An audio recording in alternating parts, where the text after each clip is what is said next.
பூட்டிய இரும்பு கூட்டின் கதவு திறந்தது, சிறுத்தையே வெளியில் வா அப்படிம்பாரு. மேடையை விட்டு கீழே இறங்கணும்னு ஒரே நியூசன்ஸ் இவனுங்க, பிட் பாக்கெட் அடிக்கிற பசங்க பூரா அரசியலுக்கு வந்துட்டான், அரசியலை கெடுத்துட்டான், இப்படி பேசுவார் கார்ல உட்கார்ந்து. விசிகாவினுடைய இந்த வளர்ச்சி அவரால் ஏற்க முடியல. அவருக்கும் அவர் மகனுக்கும் பயங்கர காம்படிஷனா இருக்கு. நீங்க விஜயினுடைய இதயத்தில் இடம்பெறுவதா இல்ல நான் விஜயினுடைய இதயத்தில் இடம்பெறுவதான்னு அப்பாவுக்கு பிள்ளைக்கும் போட்டி. இந்த ஆட்சியில தான் நான் செயல்படுகிற முதலமைச்சரை பாக்குறேன். என்னுடைய அரசியல் பயணத்தில் நான் இப்படி ஒரு முதலமைச்சரை பார்த்ததே இல்லை. உன் அரசியல் பயணமே 3 வருட காலம் தான். ஃப்ளோர் டெஸ்ட் ஒண்ணு நடந்துச்சு சட்டப்பேரவையில. கொரோனா உத்தரவை மீற முடியாது திமுகவினுடைய உறுப்பினர்கள். ஆனா 2 உறுப்பினர்கள் ஆப்சென்ட் ஆனாங்க. ஒன்னு கடையநல்லூர் திமு ராஜேந்திரனும், இன்னொன்னு சீர்காழி செந்தில் செல்வனும். அந்த அன்னைக்கு இதே மாதிரி ஒரு உயர்நிலை குழு கூட்டத்தை வைகோ போட்டார். அந்த உயர்நிலை குழு கூட்டத்தில் பங்கேற்ற செந்தில் செல்வன் இன்னைக்கு ஏன் உயர்நிலை குழு கூட்டத்தில் பங்கேற்கல? அதான் கேள்வி.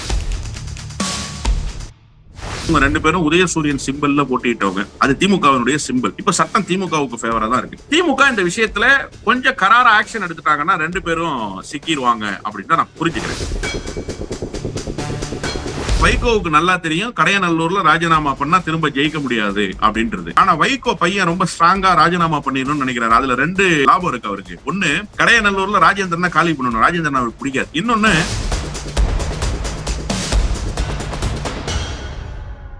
ஒப்பீனியன் தமிழ் பார்வையாளர் அனைவருக்கும் வணக்கம். இன்றைய நேர்காணலில் நம்மோடு இணைந்திருப்பவர் திராவிட வெற்றி கழகத்துடைய முதன்மை செயலாளர் திரு வல்லம் பசீர் அவர்கள். சார் வணக்கம்.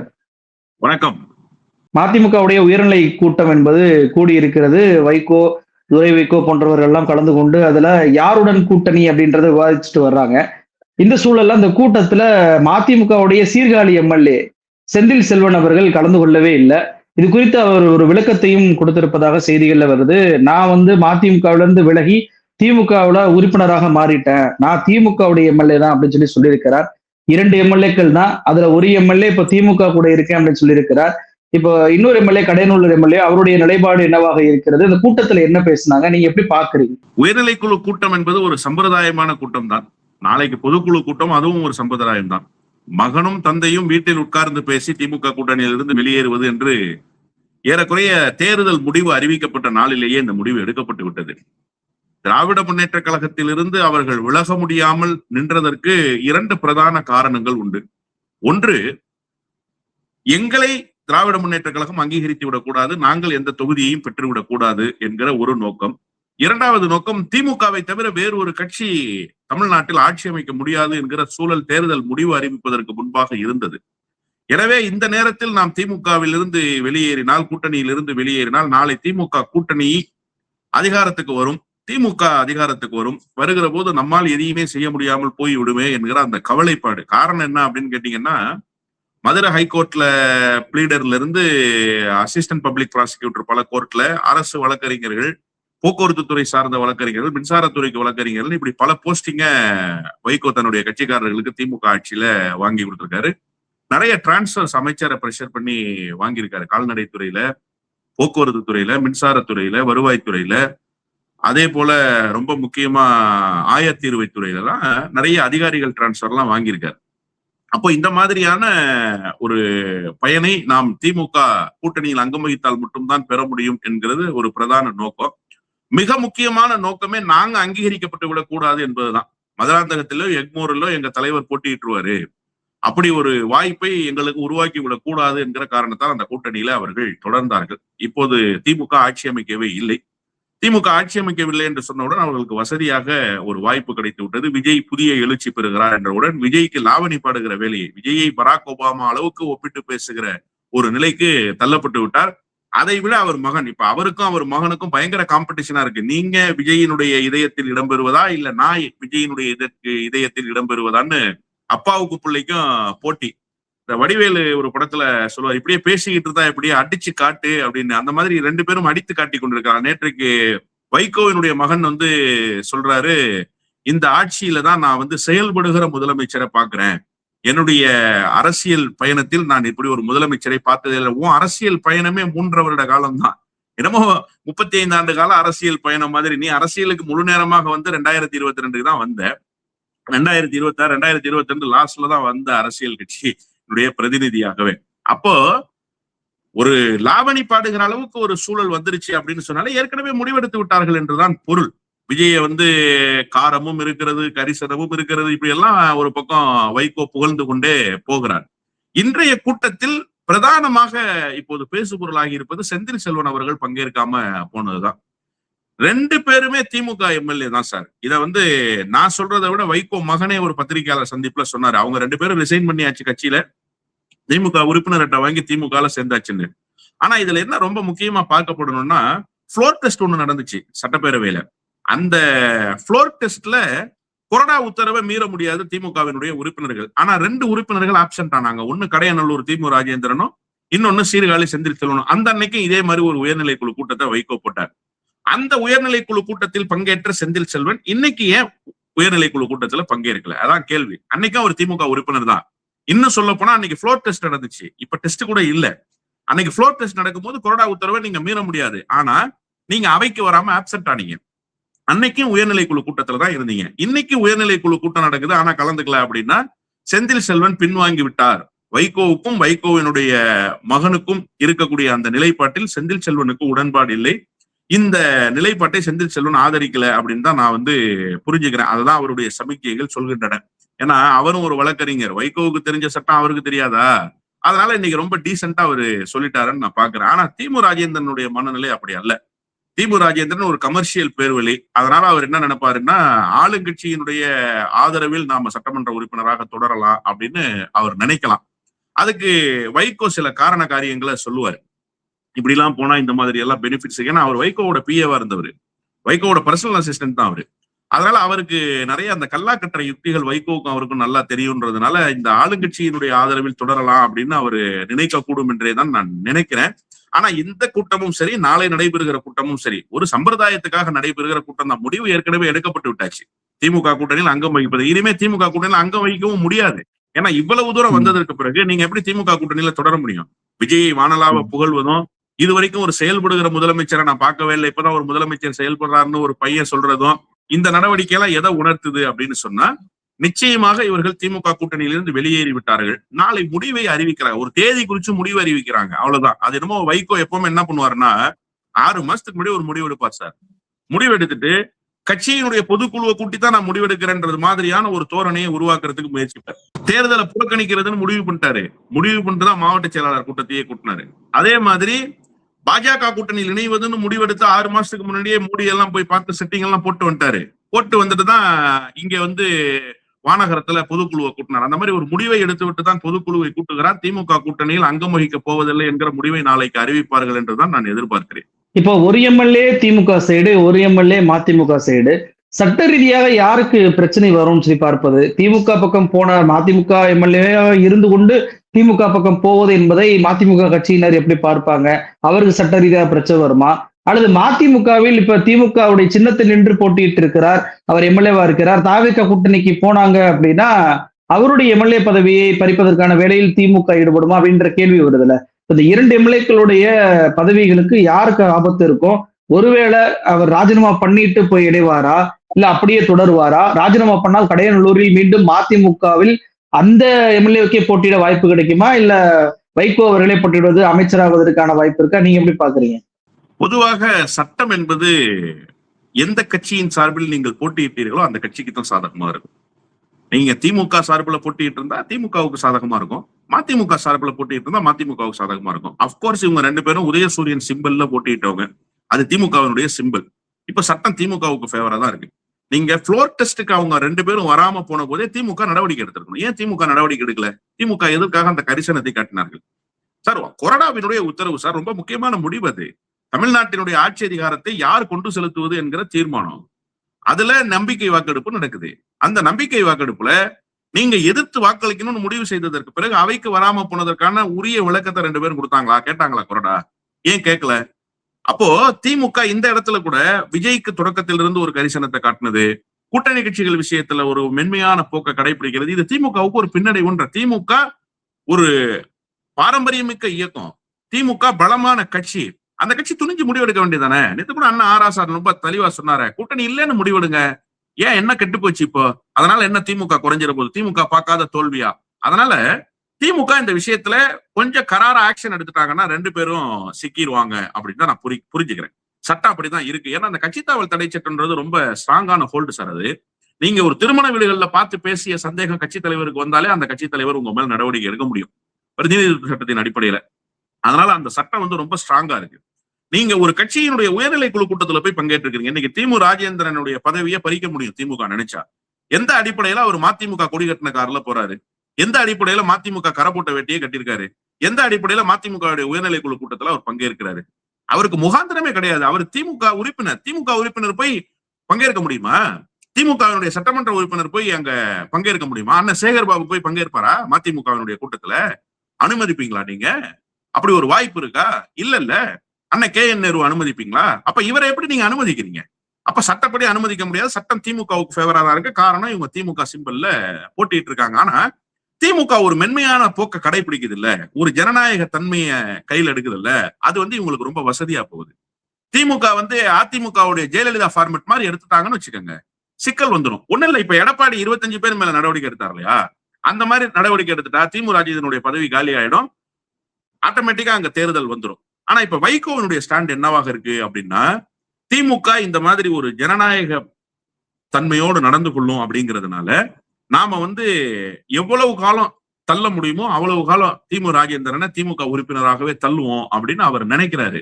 அதுல என்ன சிக்கல் அப்படின்னு கேட்டீங்கன்னா, நாளைக்கு கொறடா உத்தரவை மீறுகிற ஒரு சூழல் வரும், சட்டப்பேரவையில வேறு மாதிரியான முடிவெடுக்கிற சூழல் வரும். அப்ப இதுல சிக்கல் வந்துடும். ஏன்னா வைகோவுக்கு நல்லா தெரியும் கடையநல்லூர்ல ராஜினாமா பண்ணா திரும்ப ஜெயிக்க முடியாது அப்படின்றது. அப்போ கடையநல்லூர்ல ராஜினாமா பண்ணிட்டு இருக்கிற வாய்ப்பை இழக்கிறதுக்கு வைகோ விரும்ப மாட்டார். அதனால ராஜினாமாவா வேண்டாம் அப்படின்னு தான் நினைப்பாரு. ஆனா வைகோ பையன் ரொம்ப ஸ்ட்ராங்கா ராஜினாமா பண்ணிடணும்னு நினைக்கிறாரு. அதுல 2 லாபம் இருக்கு அவருக்கு. ஒண்ணு, கடையநல்லூர்ல ராஜேந்திரனை காலி பண்ணணும். ராஜேந்திரன் அவருக்கு பிடிக்காது. அதனால ராஜேந்திரனை காலி பண்ணணும்ன்ற ஒரு நோக்கம் ஒண்ணு. இன்னொன்னு, அதை வச்சு ஒரு பொலிட்டிக்கல் மைலேஜ் இருக்கலாம், எங்களுக்கு பதவி ஒரு பெரிய பொருட்டு இல்ல அப்படின்னு சொல்லி ஒரு பொலிட்டிக்கல் மைலேஜ் இருக்கலாம் அப்படிங்கிற ஒரு கணக்கு இருக்கு. இதுல வைகோவுக்கு பர்சனலா ஒரு கணக்கு இருக்கு. அதை இப்ப வெளிப்படுத்தாம இருக்காரு. ஆனா கட்சியில இருக்கிற கொஞ்சம் மாவட்ட செயலாளர்கள்ட்ட பேச தொடங்கிட்டார் அவரு. என்னன்னா, கடையநல்லூர் தொகுதியை ராஜினாமா பண்ண வச்சுட்டு கடையநல்லூருக்கு பதிலாக அம்பாசமுத்திரத்தை கேட்டு பெறலாம் அப்படின்னு அவர் நினைக்கிறாரு. அம்பாசமுத்திரம் தொகுதியில அவர் போட்டியிடலாம்னு விரும்புறாரு. ஏன்னா அவருக்கு கொஞ்சம் ஆசை வந்துருச்சு. தேமுதிகவினுடைய தலைவர் எம்எல்ஏவா இருக்காங்க, விசிகாவினுடைய தலைவர் எம்பியா இருக்காங்க, அதிமுகவினுடைய பொதுச் செயலாளர் எம்எல்ஏவா இருக்காங்க. ஒரு குறிப்பிடத்தக்க கட்சி அப்படின்னு பார்க்கும்போது எந்த பதவியும் இல்லாத ஒரு தலைவராக இவர் மட்டும் இருக்காரு. அவருக்கு பதவி இல்லாம இருக்கவே முடியாது. அவருக்கு இருப்பு கொள்ளவே கொள்ளாது. டெல்லியில இருக்கணும் அப்படின்னு எப்பவுமே விரும்புவாரு. இப்ப டெல்லிக்கான வாய்ப்பு இல்ல. இப்ப டெல்லி சிறப்பு பிரதிநிதியை கேட்டுக்கிட்டு இருந்தாரு. அது இப்ப அம்பலப்பட்டு போய் பத்திரிகையாளர்கள் அதே போல அரசியல் கூர்நோக்கர்கள் எல்லாம் கடுமையான விமர்சனத்தை வச்சுட்டாங்க. இப்ப இந்த நேரத்துல அந்த பதவியை போய் வாங்கினா நம்ம கேலிக்குள்ளாயிருவோம் அப்படிங்கிறதுனால அந்த நடவடிக்கைக்குள்ள அப்ப போகாம இருக்காரு. அவர் என்ன நினைக்கிறாருன்னா, இடைத்தேர்தலில் ஏதாவது ஒரு இடத்துல வெற்றி பெற்ற முடியாதா அப்படின்னு நினைக்கிறாரு. இப்ப எடுக்கிற இந்த ஸ்டாண்டுமே கூட கடையநல்லூரை ராஜினாமா பண்ணாமலே அம்பாசமுத்திரம் கேட்டு பெற முடியாதா அப்படின்னு நினைக்கிறாரு. ஒருவேளை இல்லங்க, நீங்க ஒரு தொகுதியை ராஜினாமா பண்ணிட்டு வாங்க, நாங்க ஒரு தொகுதியை கொடுக்குறோம் அப்படின்னு அவங்க சொல்லிட்டாங்க. ஏன்னா இப்ப அவங்க வந்து அறுதி பெரும்பான்மைக்கு நெருக்குறாங்க. அந்த வாய்ப்பை தான் இப்ப உருவாக்குறதுக்கு முயற்சி பண்ணா. சார், இப்ப தாவேக்காவுக்கு எப்படி ஆதரவு தெரிவிக்க முடியும்னு நீங்க நினைக்கிறீங்க? தாவேக்காவுக்கு ஆதரவு கொடுக்கறதுக்கு ஒரே ஆப்ஷன் தான் இருக்கு. நீங்க சொந்த சிம்பல்ல நிக்கல, அப்ப ரிசைன் பண்ணி தான் தாவேக்காவுக்கு நீங்க ஆதரவு கொடுக்க முடியும். அதுதான் தாவேக்காவுக்கு பயன் தரும். இல்லைன்னா தாவேக்காவுக்கு இவங்க கொடுக்குற ஆதரவு என்ன பயன் இருக்கு? இவங்கள்ட்ட என்ன ஃபோர்ஸ் இருக்கு? களத்துல ஆட்கள் இருக்காங்களா? அல்ல சட்டமன்ற பிரதிநிதித்துவம் இருக்கா? இல்ல வேற ஏதாவது இருக்கா? ஒண்ணு கிடையாது. அப்போ நீங்க வந்து அந்த அறுதி பெரும்பான்மை கிடைக்கிற வாய்ப்பை உருவாக்கி கொடுக்கறதா இருந்தா வைகோ எந்த சின்னத்துல போட்டிடுவார்? வைகோ இப்ப மந்திரி ஆகணும்னு ஆசைப்படுறாரு. வைகோ எந்த சின்னத்துல போட்டிடுவார்? விசில் சின்னத்துல தான் போட்டியிடணும். ஒரு கட்சியினுடைய பொதுச் செயலாளர் போய் இன்னொரு கட்சியினுடைய சின்னத்துல போட்டியிட முடியாது. போட்டிட்டா அது வேறு மாதிரியான பிரச்சனைகள் உருவாக்கிறோம். அதனால இப்ப சிக்கல் வந்து மதிமுகவுக்கு தான். எல்லா பக்கமும் கேட்டு க்ளோஸ் ஆயிடுச்சு. திமுக கையில இப்ப சாட்டை இருக்கு. அது எப்படி சாட்டையை சுருட்டுகிறது என்பதை பொறுத்திருந்துதான் பார்க்கணும். ஆனா திமுகவுக்கு ஒரு நல்வாய்ப்பு. திமுக இவ்வளவு ஜனநாயகத்தன்மையோடு நடந்து கொள்ள தேவையில்லை என்றுதான் நான் கருதுறேன். இப்போ வைகோ அவர்கள் இந்த முடிவை எடுப்பதற்கு முன்பே சில சமயங்களை சொல்ல ஆரம்பித்து விட்டார் அப்படின்றத சொன்னீங்க. நேற்றைக்கு ஒரு திருமண விழாவுல ஒரு விஷயத்த சொல்றாரு. என்ன அப்படின்னா, கட்சியே இல்ல, எங்கேயுமே இல்ல, அவங்களுக்கு எல்லாம் வந்து பாத்தீங்கன்னா ஒரு ராஜ்யசபா கொடுக்குறாங்க, 10 சீட்டை கொடுக்குறாங்க, அதே போல கிளையே இல்லாத கட்சி, அந்த கட்சிக்கு 8 சீட்டை கொடுக்குறாங்க அப்படின்னு சொல்லிட்டு மறைமுகமாக தேமுதிகவையும் விசிகாவையும் விமர்சனம் பண்ணுகிறார். இன்னொரு பிரஸ் மீட்ல சொல்லும் போது என்ன சொல்றாருன்னா, அமைச்சர்லையும் இருந்துக்கிருவீங்க, ஆனா கூட்டணி மட்டும் ஒன்னும் அறிவிக்க மாட்டேன் அப்படின்னு சொல்லி எப்படி சொல்ல முடியும்? இதெல்லாம் என்ன நிலைப்பாடு அப்படின்றத விசிகாவை தான் டார்கெட் பண்ணி அட்டாக் பண்ணுகிறார். எப்படி ஏன் வந்து வைகோ அவர்கள் திடீரென விசிகாவையும் தேமுதிகவையும் டார்கெட் பண்ணுகிறார் அப்படின்ற கேள்வி எழுது. நீங்க எப்படி பாக்குறீங்க? வைகோவுக்கு எதிரிகள் பட்டியல் இருக்குல்ல, அந்த பட்டியலை எடுத்து போட்டீங்கன்னா முதல் எதிரி வைகோவுக்கு யாருன்னா ஆத்மார்த்தமான எதிரி திமுக தான். அதிலும் குறிப்பா அண்ணன் மு க ஸ்டாலின் தான் அவருக்கு எதிரி. அதுதான் ஃபர்ஸ்ட் பேர். ரெண்டாவது பேர் யாருன்னா அண்ணன் திருமா விசிகா. மூணாவது யாருன்னா கேப்டன் விஜயகாந்த். இது மூணுக்குமே ஒரு காரணம் இருக்கு. வைகோ என்ன நினைக்கிறாருன்னா, அண்ணன் தளபதி அவர்களினுடைய அந்த அரசியல் பயணத்தை அவரால் சகித்துக் கொள்ள முடியல. அண்ணன் தளபதி அவர்கள் எட்டி இருக்கிற உயரத்தை அவரால் தாங்கிக் கொள்ள முடியல. அதனால அவர் மீது காட்டுகிற அந்த வெறுப்பு இருக்குல்ல, எப்போதெல்லாம் வாய்ப்பு கிடைக்குதோ அப்போதெல்லாம் ஒரு வெறுப்பை காட்டுவார். ஒண்ணு வேணாம், அண்ணன் தளபதி தோல்வியை தழுவியவுடன் தமிழ்நாட்டில் இருக்கிற அதிமுகவினுடைய தொண்டன் வருத்தப்பட்டான். இப்படி ஒரு நிலைமை வந்திருக்க கூடாது அப்படின்னு நினைச்சான். பாரதிய ஜனதா கட்சியினுடைய அகில இந்திய பொறுப்பில் இருக்கக்கூடிய நண்பர் ஒருவர் ஊடகத்தில் அன்றைக்கு என்னோடு விவாதத்திலே இருக்கிறார்.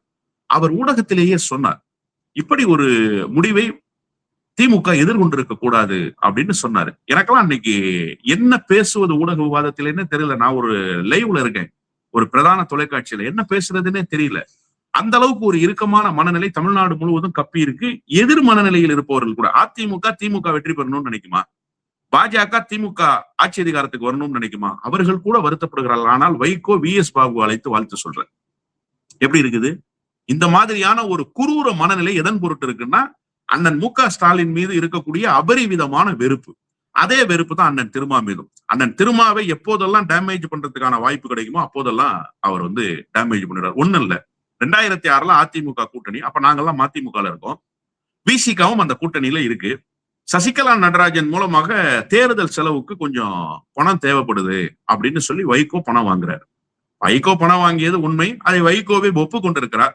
அண்ணன் திருமாவுக்கும் அந்த மாதிரி பணம் வாங்கி கொடுக்கணும் அப்படின்னு வைகோ நினைக்கிறாரு. ஏன்னா நான் தான் உங்களை கூட்டணியில சேர்த்து விட்டேன்னு காட்டணும்னு முற்படுறாரு. வைகோ எப்பவுமே அந்த அப்பர் ஹேண்ட் எடுப்பாரு. என்னாலதான் நடக்குது, என்னாலதான் இந்த பூமி சுழலுது, என்னாலதான் மோடி அதிகாரத்துக்கு வந்தாரு, என்னாலதான் ஸ்டாலின் திமுக ஆட்சி அதிகாரத்துக்கு வந்துச்சு அப்படிலாம் சொல்லணும்னு அவர் முற்படுவாரு.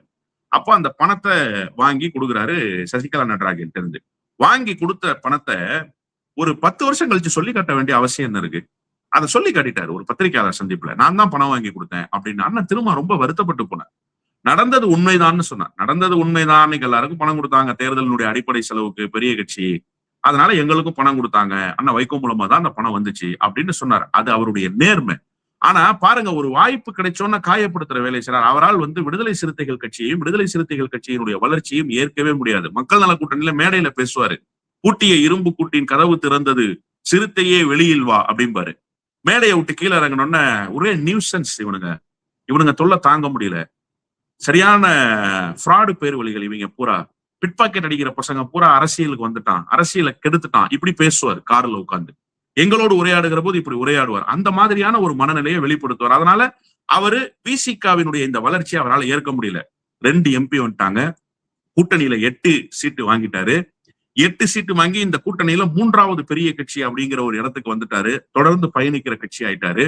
அவர் கட்சிக்கு ஒரு அங்கீகாரம் அரசியல் ரீதியாக இன்னைக்கு வந்து ரிஜிஸ்டர்டு பாடி சார். அது விசிகா அங்கீகரிக்கப்பட்ட அரசியல் கட்சி. தேர்தல் ஆணையம் ஒரு கூட்டத்தை சென்னையில கூட்டுறான்னா விசிகா இல்லாம கூட்ட முடியாது. மதிமுகவுக்கு இடம் இருக்கா? மதிமுகவுக்கு கிராம பஞ்சாயத்துல கூட இடம் கிடையாதுங்கிற அளவுக்கான நிலைமைக்கு போயிடுச்சு. அந்த வளர்ச்சியை அவரால் ஏற்க முடியல. அடுத்து தேமுதிகவை அவரால் எப்போதுமே ஏற்றுக்கொள்ள முடியாது சார். அவரு அந்த நாயுடு சமூகத்துக்குள்ள தன்னை மட்டுமே ஒரு தலைவராக நிலைநிறுத்திக் கொண்டார். அவரால் விஜயகாந்தினுடைய வருகையை ஏற்க முடியல. அவர் என்ன நினைச்சாருன்னா, விஜயகாந்தும் ஒரு நாயுடு சமூகத்தினுடைய பின்னணி கொண்டவர் நினைச்சார். ஆனா விஜயகாந்த் அப்படி வெற்றிப்படல. கேப்டன் விஜயகாந்தை பொறுத்தவரை அவர் பறந்துபட்ட தலைவராக வெளிப்பட்டார். அதனாலதான் அவர் பாருங்க, வைகோ தொடர்ச்சியாக விருதுநகர்ல சிவகாசியில தான் சார் போட்டியிட்டாரு. வேற எங்காவது போட்டிட்டு இருக்காரா? அவரு வட சென்னையில போட்டிட்டு இருக்காரா? மத்திய சென்னையில போட்டிட்டு இருக்காரா? தஞ்சாவூர்ல போட்டிட்டு இருக்காரா? திருச்சியில போட்டிட்டு இருக்காரா? எங்கேயும் போட்டிட்டது இல்லை. ஆனா விஜயகாந்த் எங்க போட்டிட்டாரு?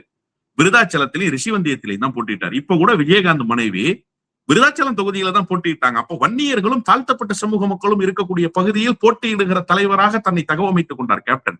ஆனா இவர் என்ன நினைச்சுக்கிட்டாருன்னா, நம்ம நாயுடு பின்புலத்தோட இருக்கிற மாதிரி அவரும் நாயுடு பின்புலத்தோட வர்றாரு, எனவே நமக்கு அவர் எதிரியாக இருக்கிறாருன்னு நினைச்சுதான் 2016 அவரை கொண்டு வந்து ரோட்ல விட்டார். அப்ப இப்ப அவர் சொல்றாருல்ல, நான் வந்து உண்மையாக இருந்தேன், எனக்கு வந்து 4 இடம் தான் கொடுத்தாங்க, அழிய போற கட்சிக்கு 10 சீட்டு பிளஸ் ஒரு ராஜ்யசபா கொடுத்தாங்க. அந்த அழிய போற கட்சியை அழிச்சது யாரு?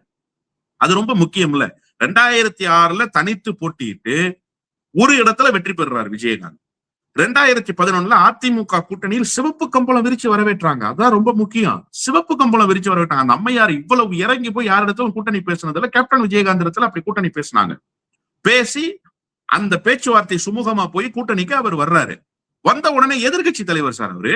திமுகவுக்கு எதிர்கட்சி அந்தஸ்து கிடைக்கல. ஆளுங்கட்சி அதிமுக, தேமுதிக எதிர்கட்சி. அடுத்த தேர்தலில் அவர் என்ன பண்ணணும்? ஒரு எம்எல்ஏ, அடுத்து எதிர்கட்சி, அதற்கு அடுத்த கட்டத்துக்கு அவர் போகணும்ல. அவரை கூட்டு வந்து திமுக கூட்டணியில சேர விடாம தடுத்து, திமுக கூட்டணிக்கு போக விடாம அவரை பிரெயின் வாஷ் பண்ணி அவரை கூட்டு வந்து மக்கள் நல கூட்டணின்னு சேர்த்து கவுத்தது யாரு? இதே வைகோ தான். அவரை முதலமைச்சர் கேண்டிடேட்னு அறிவிச்சு அவரை கேவலப்படுத்தி அசிங்கப்படுத்தி கடைசியில டெபாசிட்டே கிடைக்காம அந்த கட்சி தோத்து போச்சு. தோத்து போனதை இதே மாதிரி ஒரு உயர்நிலை குழு மாவட்ட செயலாளர் கூட்டத்தில் லட்டு கொடுத்து கொண்டாடினவர் வைகோ. ஸ்டாலினும் அதிகாரத்துக்கு வர முடியல, கலைஞர் அதிகாரத்துக்கு வர முடியல, விஜயகாந்தும் ஒரு சீட்டு கூட ஜெயிக்காம போயிட்டாரு. ஒரே கல்ல 2 மாங்கா அடிச்சிட்டோம்னு சொல்லி கட்சி அலுவலகமான தாயகத்துல லட்டு கொடுத்து கொண்டாடினவர் வைகோ. அப்ப அந்த கட்சி இன்னைக்கு அழிய போற நிலையில இருக்குன்னா அந்த கட்சி அழியதற்கு காரணமாக இருந்தவர் வைகோ தான். இதெல்லாம் வைகோ செய்தது சார். நான் இப்ப வர்றேன்.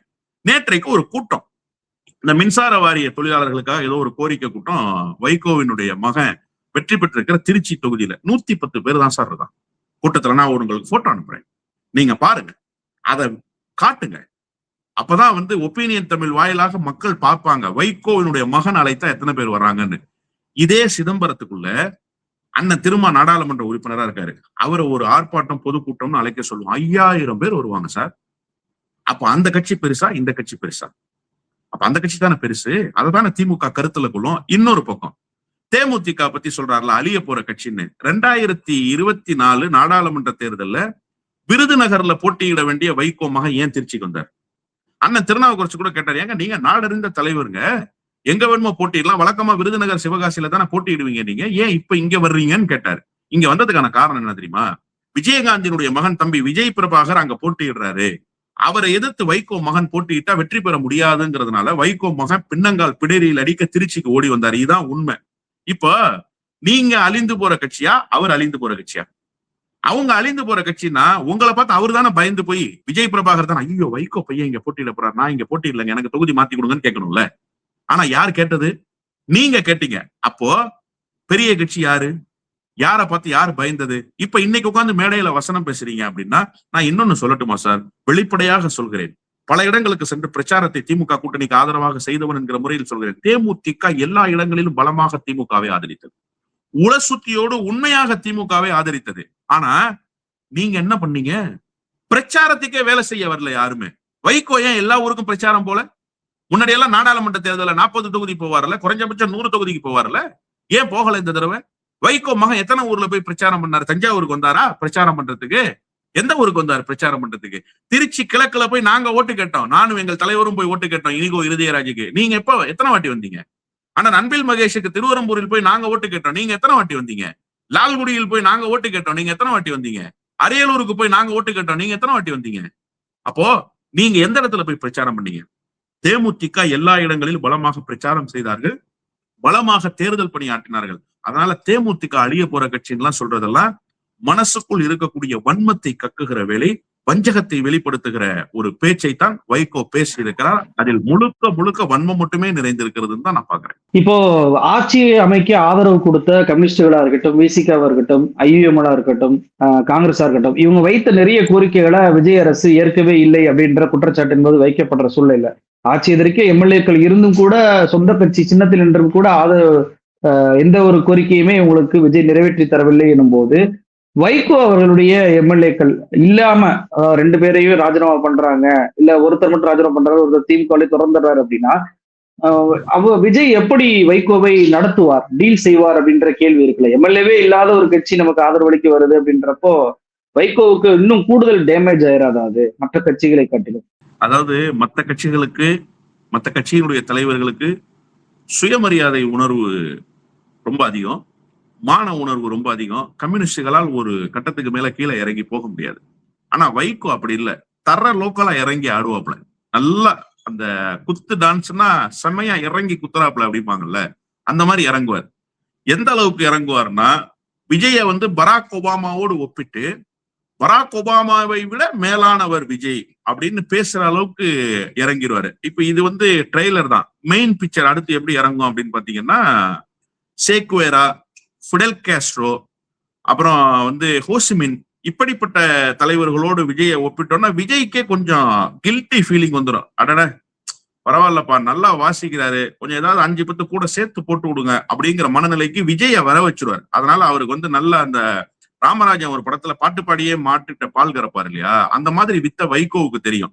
அதனால வைகோவுக்கு அந்த பிரச்சனை இருக்காது. நீங்க வந்து கேட்டு கிட்ட நிக்க வச்சுட்டாருன்னு வச்சுக்கோங்க சனிக்கிழமை பனையூர்ல விஜய், அண்ணன் முத்தரசனோ இல்ல தோழர் சண்முகமோ இல்ல தோழர் வீரபாண்டியனோ என்ன பண்ணுவாங்க, அந்த எங்களை அழைத்து பேசுவதற்காக அழைத்து விட்டு கதவை திறக்காமல் இருந்த காரணத்தால் நாங்கள் அங்கிருந்து புறப்பட்டு வந்துட்டோம் அப்படின்னு சொல்லி டைரக்டா சொல்லுவாங்கல்ல. வைகோ வந்து அப்படி சொல்ல மாட்டாரு. அந்த கேட்டினுடைய அழகை பார்ப்பதற்காக என்னை வெளியிலே சகோதரர் விஜய் நிறுத்தி வைத்திருந்தார். அந்த கேட்டினுடைய அழகை நான் பார்த்தேன். எல்லோரா ஓவியம் போல, சாய் கோபுரத்தை போல, இத்தாலியிலே இருக்கக்கூடிய கட்டிடத்தை போல அந்த கட்டிடம் அமைய பெற்றது நான் வியந்து பார்த்தேன்.